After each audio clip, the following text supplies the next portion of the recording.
Hey everybody, it's Cher, and we are here with Tooth Fairy with an F, not a TH. And they just played an awesome set for us today, and we're really excited to have them. And you want to do a little intro? Tell the people who you are, your names, what you play. Hi, we're Tooth Fairy. I'm Vic. I'm Marco. I play guitar. I'm Wolfgang. I play drums. I'm Yuri. I play bass. Yeah, they do. And they all do that very well. How did you find each other? How did you meet? How long has Tooth Fairy been a thing? Well, I found this guy at a show, and we found him off an Instagram ad. No way. We said we need a bassist, and he responded. And we're like, he's cool. So you two met first. Well, Yeah. they are old dating. band. Okay, so so they have me known and each him other had an for a old few band. years. We've been friends for like 3.5 years, and we're playing like for another band, and then everybody went off to college, and we were super sad. And then we found Wolfgang. We knew of each other, but we didn't. we never like really encountered each other. Yeah, we didn't really like each other. Really? Well, okay. Well, I don't think There's so. kind of beef. There's a little bit of No, beef there going. wasn't beef. We don't need to talk about the beef. Okay, buddy. But I Okay, kind of want to buddy. talk Alright, about buddy. the beef. maybe we can Are come we back talking to about the the beef? Are we circling I back? don't know. Yeah, it We'll was say just that for another time. It was a big misunderstanding. We didn't really know each other at all. But then Marco one Yeah. day was like, "Okay, let's go jam at this kid's house," and I was like, "What do you mean we're gonna go jam at this kid's house? and Like, what Marco the was fuck?" like, "Do you want to jam?" And I was like, "I really want to jam." And then I showed up. Yeah, and he's like, "Is it cool if Vic comes?" And me and Vic had beef. I was We were like sighing. We were both sighing. yeah, I was like, No I way. don't really know if I want Vic at This my girl house. had beef with everyone. No, Yeah, everyone in San Diego. no, Okay. not true. It turns out there was no beef though. There was never it was beef. instant. We It was- were really all cool with each Yeah, other. way, and now that's we're nice. best It worked out, friends. yeah. We're best friends. Like we're like besties. Yeah, For we life. had a different basis though, and he Yeah. did Way go to to put it. college. He was Okay. a bit of a chud. We Yeah. can cut Oh. that. We can Chud we can velvet. cut that out, but Or don't. I'll I mean, say he's a little bit of a chud. He was Chud You Velvet. should leave that in. That needs But to stand. then we found Yuri because we put an ad on Instagram because we really needed a bassist, and we had like a few candidates, but Yuri really struck he struck our eye because he like was so talented and he had like such good technical proficiency, and it was just like he was just so gnarly just from like the one video he sent us on Instagram, and like no, I think he sent it to my number, and I was like, who the fuck is this? And then we asked him to come down, and then we talked about Chris Chan for like what, like an hour. Oh, more than an hour.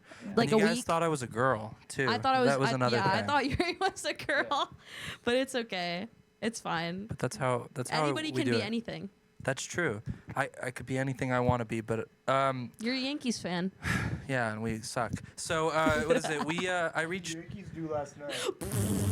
I reached out because my friend was like, "Hey, this band has a ad out," and I was like, "I saw these guys live, but they had a was it a chud bassist at the time?" Yeah, Chud Okay. bassist at the time. Okay, it was a yeah. very Chud bassist Oh and, wow, like- 5-string bass. Woo. Oh, we He's get it, so dude. prog. He's so prog. But yeah, when I first went in, it was really intimidating. But over time, we've been playing for like a year now. all right. Yeah. We're No, yeah, it's a year. It's a year. It's a year. It's been a year, buddy. Congrats. Oh, year-long anniversary. But yeah, Aw. we are. I say we're a solid group, not just in our playing, but in our personal lives too. We've really managed to become very, very good friends. Really cool. Yeah, we get food all the time. We go to Jack in the Box. Constantly. We go to Popeyes. Yeah. We got Popeyes yesterday. Watch did get- YouTube videos. Yeah, we we like like to watch YouTube. We watch the Channel 5 a lot. We watch Yeah. a lot of like at the beginning. It was all about like goblin spotting and like Oh, duende yeah. Yeah, the spotting and goblin helicopter spotting. crashes. Oh, Helicopter God. crashes did come up once or twice, but that's not what was important. It was really what was important. The bloody music. All right. music. The bloody music. So, yeah. let's talk about that. So, you guys were immediately aligned on sound, or was it sort of like a process? It was weird. I mean, a lot of us, they had like I don't know, their band was completely different. Really? It did Okay. not sound like this. And I was in a metal band, Okay. which was We were like mid. pretty indie. Like we were very soft and like we were just kind of like gigging around like local venues and stuff, and it was super fun, and like we had a lot of fun doing it for like the year that we did. But then Wait, we just kind of you got were in bored. an indie band? Yeah, we were in And an now indie you band. like Bro, let me can fidget. Sorry, scream, no, like I'm not you letting can. you fidget. Wow, wait, that's really interesting because like your vocal style now, I would not consider it indie at all. So that must have been a crazy switch up. Yeah, definitely. Like, it was pretty crazy because, like, I mean, I think for me at least, like, I kind of wanted to play a little bit more harder stuff, but it was just really hard with the people we were playing with at the time. But not because, like, we weren't capable to. It's just, like, it just wasn't really in, like, our mindset yet. We didn't realize it could be a possibility because our last drummer, he was very technical. But with Wolfgang, because he's, like, super metal trained, he's just, like, he just goes in there and, like, plays and plays and plays and plays and, like, all the time, always fidgeting, has a bunch of cymbals, like the double kick is gnarly all the time, every song, all of that. But I think what we learned like so far with this band though is that like I think we all come from very different like music backgrounds of what we actually like at the end of the day, which makes our sound like really weird and different, which I think is super cool. So if you had to describe your sound using like 3 bands, so like instead of describe yourself in 3 words. Describe your sound in 3 bands. What do you think? Can we do 4? Do 4. Do 4. Smoked Up 2016. Okay, buddy. Who else? No. Okay, wait. Each of you name one. There you go. Yeah, everybody name like one. you draw Who's your starting? inspiration. You start. I start. At least for my vocals, when I'm singing a little softer, I try going for Cockatoo Twins. Yeah. For guitar, I take a lot of inspiration from Orchid, but I also take a lot of inspiration from just like I guess old music in general. Also like a lot of country. I think it's kind of a little more than 3, but I like Sunny Day Real Estate a lot for drums, and then for vocals probably a little bit of Dystopia, and also I forgot the other band's name. I don't remember. I really get a lot of my inspiration from a band called Bleacher Creatures. That was really the bass inspiration. I don't know where I get it from. I think I listen to a lot of Masayoshi Takanaka. I like that very melodic bass. I try to implement it. Sometimes they hold me back, but that's okay because then we get good results. Can't ever have too much power as a bassist. Remember that. Keep your bassist chained up in the corner. He's not allowed to eat for multiple hours. No And creative decisions on that. and listen, if you smile at him too long, he's gonna start thinking you like him. You don't like your bassist. You can't do that because you're lying to him. I mean, I'm shocked you're allowed to talk in this interview, honestly. It's purely a work relationship. Not really. No, he but doesn't come wait, to Jack wait, in the Box. Wait. Actually, though, Can we circle back to my vocals real quick? Because I do realize, like, I think I do take a lot of inspiration right now for my vocals. Like, I've been like practicing to a lot of like the live in Denver stuff from Panic at the Disco because I like Ryan Ross's voice. He has a beautiful voice, and I mean, Brendan Urie's okay. He's a beautiful singer, but geez, get off Twitter. But I really like Ryan Ross's singing. He's in like a few other side projects too, but that's like another one that I really take inspiration off of. What about lyrics? Do you guys write together? Is it more of one person thing and share and okay. Thumbs up. I think maybe there's like sometimes. Oh yes. You're so funny. Sometimes there might be a general idea that we've discussed when we're making a song, what it's about. Like maybe there's something going on in the world, or there's a cry. Like sometimes there is an idea, especially when we both have to do vocals. We didn't do anything because he today. sings for like a lot of like our harder songs. Okay. Yeah, Like we'll screams, but it's super fun. It's but awesome, that yeah. we do kind of have to be on the same page. right. like what But- are we talking about? Right.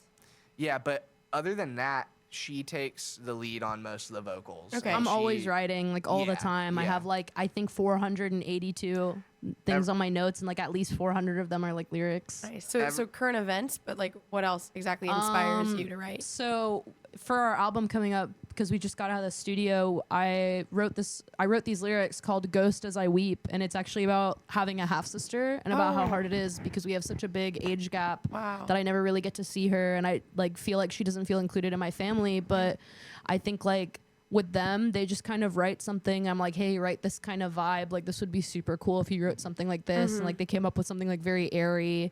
We played it today. I think it was the second one we played. Yeah, the second Yeah. one. I've noticed about your lyrics, and I really like it. But it's very personal. It's about people.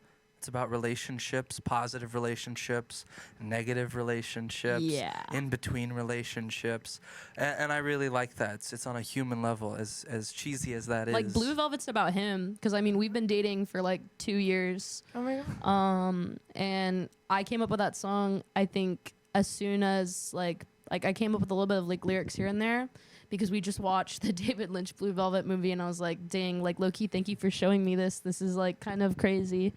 And then we like jammed on that song a little, like when we first became a band. That was like one of our like first real songs, and it was just like it was super cool. It was very magical, like that. Wow, that's cool. No, I love hearing about that. I can't wait for the album to drop. So then, you know how Spotify has like the little like lyric thing, and then we can like scroll through and look. That's gonna be cool. I think that song's published right now. We have an That EP one? right now. Perfect. It's called Year of the Year Doll. of the Doll. 3 of them on there, right? You Yeah, have- it's third grade, but it's our acoustic version. That's just me and him.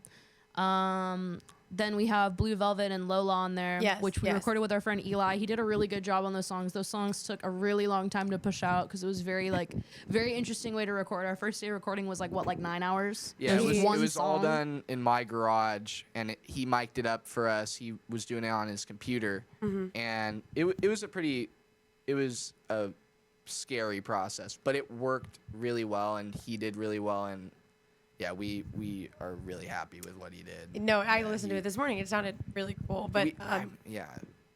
is the album been a scary process as well, or No. So like with the only reason I say scary is like that was our first. We had been a band for maybe 5 months at the time when we were doing the EP, and we were recording 3 songs for that, and everyone was separate for it. So each part was getting tracked. Oh, interesting. By ourselves. I would go in first, and we didn't have metronome. We didn't have backing tracks or anything. It was all like memory, Whoa. which like some of it, like if I go back and listen to Blue Velvet, I can tell it's faster. If I go back and listen to Lola, I know the drums are not really what we do live. every Right. time. Interesting. Okay. There are weird, intricate differences on it, and it took like 3 days or 2 or 3 days to record that. With the album, we were all in a studio together, and it was a live recording, so everyone was hooked up to, like, his amp was in a closet, and then my drums were in the main room, and everyone was in this room playing together it was maybe an 8 or 9 hour day. I think it was 8, but we pushed out like 11 songs that day. Yeah, That's we pushed out impressive. 11 Yeah. songs, and it went really smooth. And it was scary because we put a lot of money into it, and it was way more professional. But we had a producer there who we trust a lot, Nate Joyner. He did the Scary Pierre album. We love him. Yeah, Bonk Joyner. Yeah, we love you, Bonk. Thank you, Bonk. But it was super exciting, and we're really excited for you guys to see the results of it because it was a lot of fun to make, and I think sounds a very lot of people are big. going to have fun listening to Oh, it. Yeah. I can't wait. So you said late winter? Late January, late winter. January. So like hopefully we're shooting for late January, but you never know like if there's gonna be some sort of difficulty Right. or like any of that. But I think we're pushing for late January right now. Like the latest would probably be like maybe February. That'd be a cool like Valentine's Day release. But Oh, that would be super cool. I do think that we're gonna try shooting for January and like planning a giant show at like Soma, Yeah. like for our record release, and I Yeah. hope it would be super awesome. Oh, well, okay. Everybody watching, if this video comes out before then, you know what you're doing in late January. So, anything you want to tell the people before we wrap it up? I think we're playing in El Centro on November 1st. No way. I think we are. I'm not sure, but I think that's about it. We're really excited. We were really excited to play here. We were really excited to have you. It's been really awesome, a pleasure. Yeah, they're incredible. Go check out their music on Spotify. Yeah, watch the session, obviously. And thank you so much. It was a pleasure getting to like peek inside your brains, you know? Thank you. It was Yeah, great thank being you. on this. Thank you. Oh, thank you. All right, that was Tooth Fairy. Thank you, KCR. Bye.